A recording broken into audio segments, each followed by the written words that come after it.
അല്ല, അത് കേസ് കൊടുക്കുന്നതിന് ഞാൻ എന്തായാലും കൊടുക്കും. അതിന് മാറ്റമൊന്നുമില്ല. അതിന്റെ ഡോക്യുമെന്റ് പ്രിപ്പയർ ചെയ്തുകൊണ്ടിരിക്കുക. ഞാനിപ്പോ ഫസ്റ്റ് ഷെഡ്യൂൾ കഴിഞ്ഞ് വന്നതേ ഉള്ളൂ. ആ ഡോക്യുമെന്റ് റെഡി ആയി കഴിഞ്ഞാൽ ഫയൽ ചെയ്യും.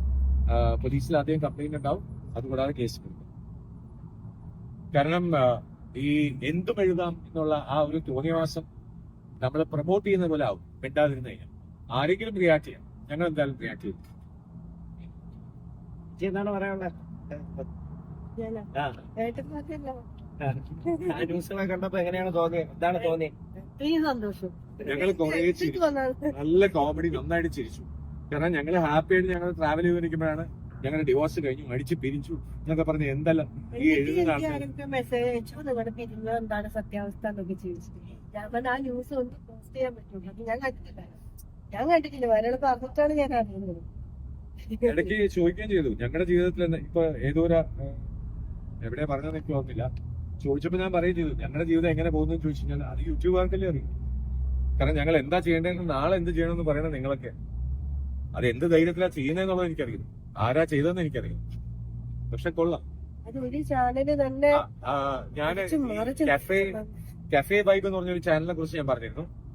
ഇത് ടോക്ക് ഫ്ലിക്സ് എന്ന് പറഞ്ഞിട്ടൊരു ചാനലാണ്. റിപ്പോർട്ട് ചെയ്തിട്ടുണ്ട്, കൂടാതെ കംപ്ലൈന്റ്സും കൊടുത്തിട്ടുണ്ട്. പല ആൾക്കാരും റിപ്പോർട്ട് ചെയ്യുന്നുണ്ട്. ഇത് കൂടാതെ കേസും കൊടുക്കും. സൂക്ഷിച്ച് പറയാം. തോന്നിയവാസം പറയുന്നത് സോഷ്യൽ മീഡിയ ആണ്, ആരും ഒന്നും ചെയ്യില്ല, ആരും ഒന്നും റിയാക്ട് ചെയ്യത്തില്ല. എവിടെ പോയി പറയാം? യൂട്യൂബിനെ റിപ്പോർട്ട് ചെയ്ത് കഴിഞ്ഞാൽ 2 ദിവസം കഴിയുമ്പം അവര് പൊടിയും തട്ടിപ്പോവും. അങ്ങനെയൊന്നും അല്ല. Friends, welcome to my YouTube channel.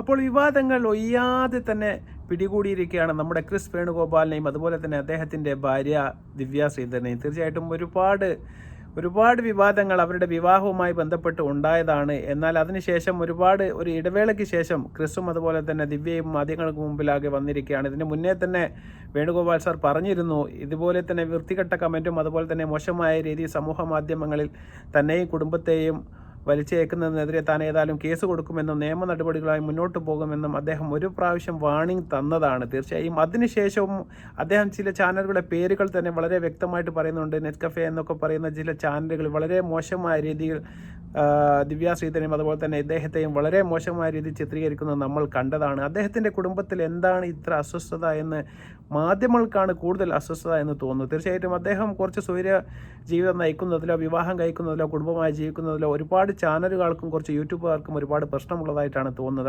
അദ്ദേഹത്തിൻ്റെ ജീവിതവുമായി സ്വൈര്യപ്പെട്ട് ഒരു ഭാഗത്തൂടെ ഒതുങ്ങി ജീവിക്കുമ്പോൾ എന്തിനാണ് അദ്ദേഹത്തിൻ്റെ ജീവിതത്തിൽ കൈയിട്ട് വരുന്നത് എന്ന് മനസ്സിലാവുന്നില്ല. അത്തരം ചാനലുകൾ കൊടുക്കുന്ന ക്യാപ്ഷനുകൾ ദിവ്യ ശ്രീധർ പണം കണ്ടിട്ടാണ് അദ്ദേഹത്തെ കല്യാണം കഴിച്ചത്, അദ്ദേഹത്തിന് പണം തരുന്ന ദിവ്യ ശ്രീധരൻ അദ്ദേഹത്തെ മതിയായി, അദ്ദേഹത്തെ മകളെ കണ്ടിട്ടാണ് അച്ഛൻ കല്യാണം കഴിച്ചത് എന്ന് പറഞ്ഞ് വളരെ മോശകരമായ രീതിയിൽ അദ്ദേഹത്തിൻ്റെ ജീവിതത്തെയും അതുപോലെ തന്നെ അദ്ദേഹത്തിൻ്റെ ഫാമിലിയെയും ആൾക്കാരുടെ മുന്നിൽ വെച്ച് തേജോവധം ചെയ്യുന്ന രീതിയിൽ ഒരുപാട് ചാനലുകൾ വലിയ ക്യാപ്ഷനുകൾ കൊടുത്തുകൊണ്ട് വൃത്തികെട്ട രീതിയിലാണ് പ്രചരിപ്പിക്കുന്നത്. അതിനെതിരെ തീർച്ചയായിട്ടും താൻ കേസ് കൊടുത്ത് മുന്നോട്ട് പോകുമെന്ന് അദ്ദേഹം ഇന്നെ പറഞ്ഞതായിരുന്നു. തീർച്ചയായിട്ടും അത് പ്രാവർത്തികമാകാൻ വേണ്ടി പോവുകയാണ്. അത്തരം ചാനലുകൾ ജാഗ്രത എന്ന് മാത്രമാണ് പറയാനുള്ളത്. അത്തരം കമൻറ്റുകളും വൃത്തികെട്ട രീതിയിൽ അവരെ പ്രചരിപ്പിക്കുന്ന ചാനലുകൾക്കുമെതിരെ ഏതായാലും കേസ് കൊടുക്കാൻ വേണ്ടി പോവുകയാണ്. തീർച്ചയായിട്ടും അങ്ങനെ ചെയ്യുന്ന ചാനലുകൾ ഏതായാലും നിയമ നടപടികൾ ഏതായാലും നേരിടേണ്ടി വരും എന്ന കാര്യത്തിൽ യാതൊരു തർക്കവുമില്ല. അത് ക്രിസും അതുപോലെ തന്നെ അദ്ദേഹത്തിൻ്റെ ഭാര്യ ദിവ്യ ശ്രീധറും തീർച്ചയായും മാധ്യമങ്ങൾക്ക് മുമ്പാകെ ആദ്യമായി വെളിപ്പെടുത്തിയിരിക്കുകയാണ്. അത്തരം കാര്യങ്ങൾ ചെയ്യുന്ന ചാനലുകൾ തീർച്ചയായിട്ടും നിയമ നടപടി നേരിടപ്പെടുക തന്നെ ചെയ്യണം എന്നാണ് എല്ലാവരുടെയും വിനീതമായ അഭിപ്രായം. കാരണം അത്തരം സമൂഹത്തെ ഒരു കുടുംബമായി ജീവിക്കുമ്പോൾ അവരും അവരുടെ കുട്ടികളും അവരുടെ ഫാമിലിയുമായി നല്ല രീതിയിൽ ജീവിക്കുന്ന സമയത്ത് ഒന്ന് യൂട്യൂബ് ഓണാക്കി നോക്കുമ്പോൾ വേർപിരിഞ്ഞു, അടിച്ചു പിരിഞ്ഞു, അതുപോലെ തന്നെ പണം കിട്ടിയില്ല, മുന്നിലെ സ്ത്രീ വന്ന് അടിയുണ്ടാക്കി, ആദ്യത്തെ ഭാര്യ കണ്ടുമുട്ടി, എല്ലാം പ്രശ്നമായി എന്നൊക്കെ പറഞ്ഞുകൊണ്ട് വളരെ മോശകരമായ രീതിയിൽ ഒരുപാട് പൊടിപ്പും തൊങ്ങലും വെച്ചുകൊണ്ട് അവരുടെ ജീവിതത്തെ വളരെ മാറ്റിമറിക്കുന്ന രീതിയിൽ കുട്ടിയുണ്ടാത്തത് കൊണ്ട് ദിവ്യ ശ്രീധരൻ വേണ്ട എന്ന് വെച്ച് വരെ പറഞ്ഞ് വളരെ മോശകരമായ രീതിയിൽ അദ്ദേഹത്തിൻ്റെ മനസ്സിനെയും അദ്ദേഹത്തെയും ഒരുപാട് അപമതിപ്പ് സമൂഹത്തിൽ ഉണ്ടാക്കുന്ന രീതിയിലാണ് സമൂഹ മാധ്യമങ്ങൾ അത്തരം ക്യാപ്ഷനുകൾ കൊടുത്തുകൊണ്ട് വാർത്തകൾ ചെയ്യുന്നത്. തീർച്ചയായും അത്തരം ചാനലുകൾക്കെതിരെ നടപടിയുമായി മുന്നോട്ട് പോകുമെന്ന് ക്രിസ് പറഞ്ഞതിൽ യാതൊരു തർക്കവുമില്ല. തീർച്ചയായിട്ടും അത്തരം നടപടികൾ മുന്നോട്ട് പോവുകയും ഇനിയും അത്തരം വൃത്തികേടുകൾ ചെയ്യുന്ന ആൾക്കാർക്കും കമൻ്റ് ഇടുന്ന ആൾക്കാർക്കും ഇതൊരു പാഠമായി എടുക്കട്ടെ എന്ന് മാത്രം പറഞ്ഞുകൊണ്ട് വീണ്ടും നല്ല വീഡിയോ വരുന്നവരെ നന്ദി, നമസ്കാരം.